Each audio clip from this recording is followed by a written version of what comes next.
Bartlett dispatched to 590.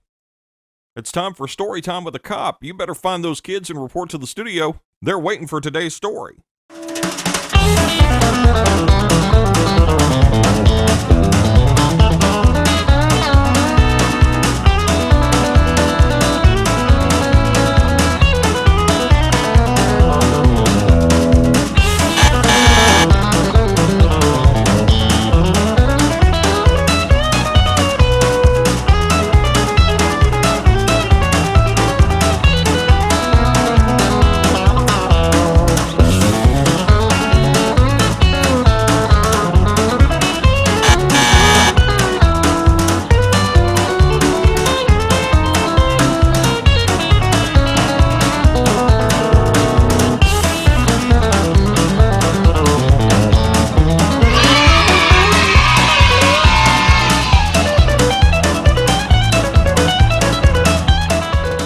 I'm Officer Dixon. I'll be reading Little Toot by Hardy Gramatke.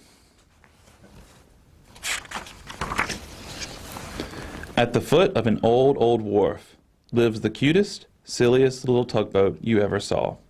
A very handsome tugboat with a brand new candy stick smokestack. His name is Little Toot, and this name he came by through no fault of his own.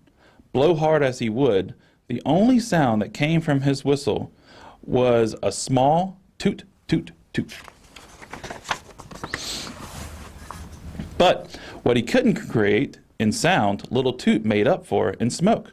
From his chubby smokestack, he would send up a volley of smoke balls which bubbled over his wake like balloons. Hence, when he got all steamed up, Little Toot used to feel very important.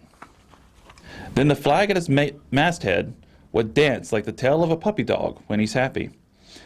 And he flaunted his signals like a man o' war. Now the river where Little Toot lives is full of ships. They come from ports all over the world, bringing crews up who speak strange tongues and bringing even stranger cargoes. Hides from Buenos Aires, copper from the South Seas, whale oil from the Antarctic, and fragrant teas from distant Asia. So there is always work for the tugboats to do, either pushing ships into the docks to be unloaded, or else pulling them into the stream and down the channel to the ocean to begin a new voyage. So a tugboat's life is busy, and is a busy, exciting one, and Little Toot was properly right in the middle of it. His father, Big Toot, is the biggest and fastest tugboat on the river. Why, Big Toot can make more smoke and kick up more water than any two of the other boats that put together. As for Grandfather Toot, he is an old sea dog who breathes smoke and tells of his mighty deeds on the river. You'd think that Little Toot, belonging to such an important family, would have his mind on work. But no, Little Toot hated work. He saw no sense in pulling ships 50 times bigger than himself all the way down to the ocean, and he was scared of the wild seas that lay in wait outside the channel, beyond where the harbor empties into the ocean. Little Toot had no desire to be tossed around.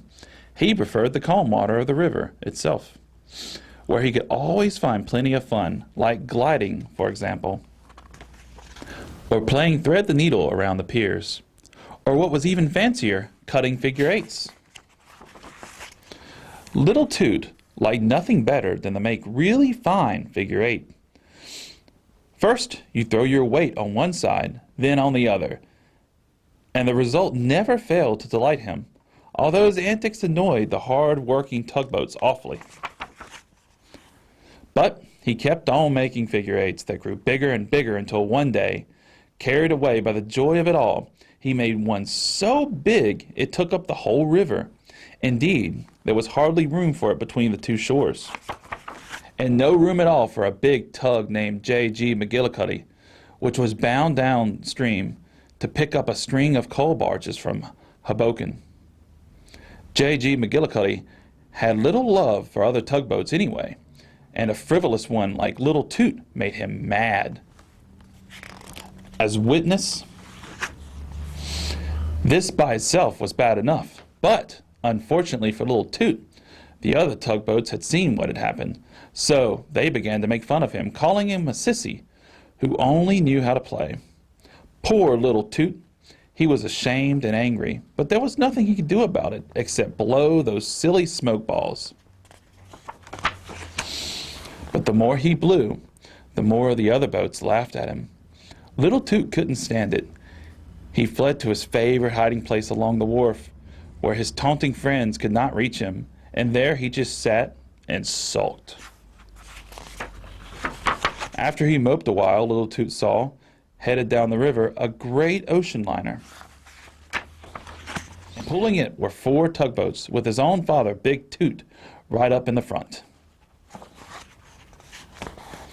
The sight of that brave, bustling work made Little Toot think. He felt harder than ever in his life. And then, all of a sudden, a great idea burst over him. He wouldn't be a silly, frivolous little tugboat anymore. He would work like the best of them. After all, wasn't he the son of Big Toot, the mightiest tug on the river? Well, he would make Big Toot proud of him. He'd show them all. Full of ambition, he started eagerly downstream.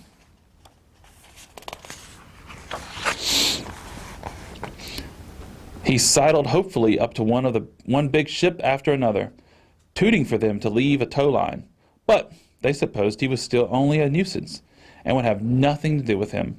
Oscar, the Scandinavian, rudely blew steam in his face. And the others were too busy with their own affairs to notice a bothersome little tug.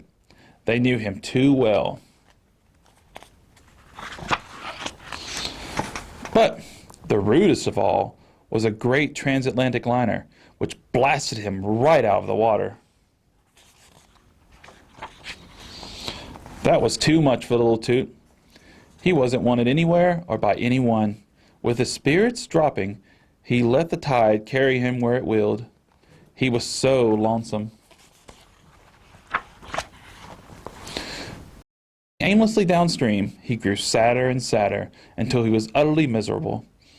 He was sunk so deep in his own despair, he didn't even notice that the sky had grown dark and that the wind was whipping up into a real storm. Suddenly, he heard a sound that was like no sound he had ever heard before. It was the ocean, the great ocean that Little Toot had never seen. And the noise came from the waves as they dashed and pounded against the rocks.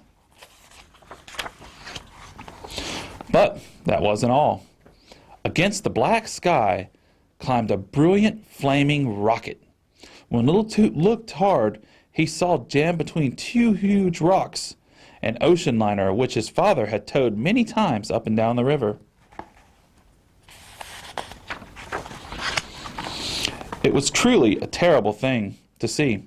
Little Toot went wild with excitement. He began puffing those silly balls of smoke out of his smokestack. And as he did, a wonderful thought struck him. Why, those smoke balls could probably be seen way up the river, where his father and grandfather were. So he puffed a signal thus, SOS.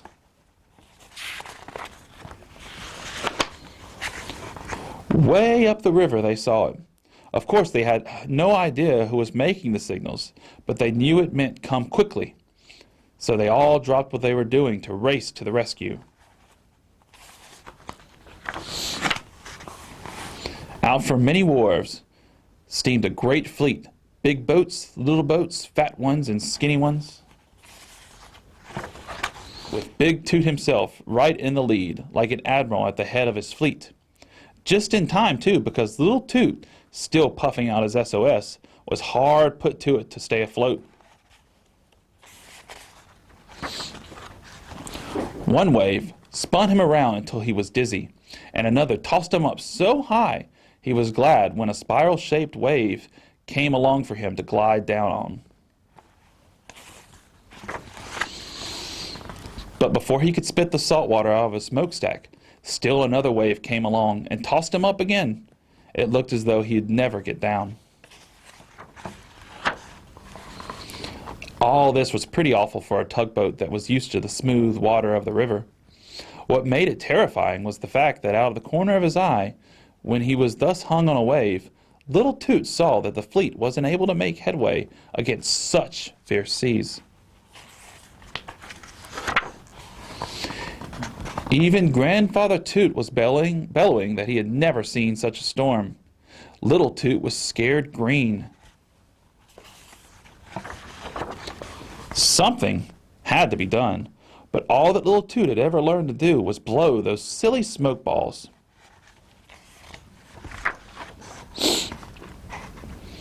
Where he was, the channel was like a narrow bottleneck, with the whole ocean trying to pour in at once. That was why the fleet couldn't make any headway. The force of the seas simply swept them back. Indeed, they were going on the verge of giving up entirely when suddenly above the storm, they heard a familiar toot. It was little Toot, not wasting his strength, buttoning the waves as they had done, but bouncing from crest to crest like a rubber ball. The pounding hurt like everything, but little Toot kept on going. And when Big Toot looked out to the sea, through his binoculars, he saw the crew on the great vessel throw a line to little Toot. It was a wonderful thing to see. When the line was made fast, little Toot waited for a long moment, and then with a huge wave swept under the liner, lifting it clear off the rocks. He pulled with all his might, and the liner came free. The people on board began to cheer, and the whole tugboat fleet insisted upon little Toot's escorting the great big boat back into the harbor. Little Toot was a hero, and Grandfather Toot blasted the news all over the river.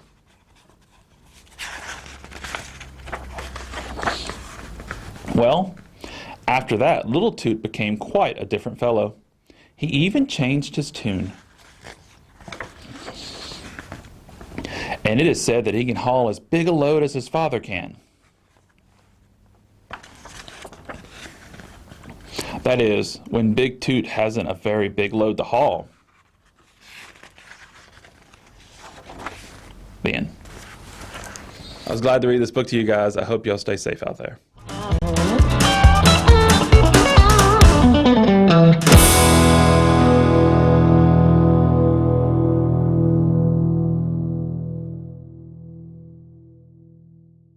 Suspect is in custody.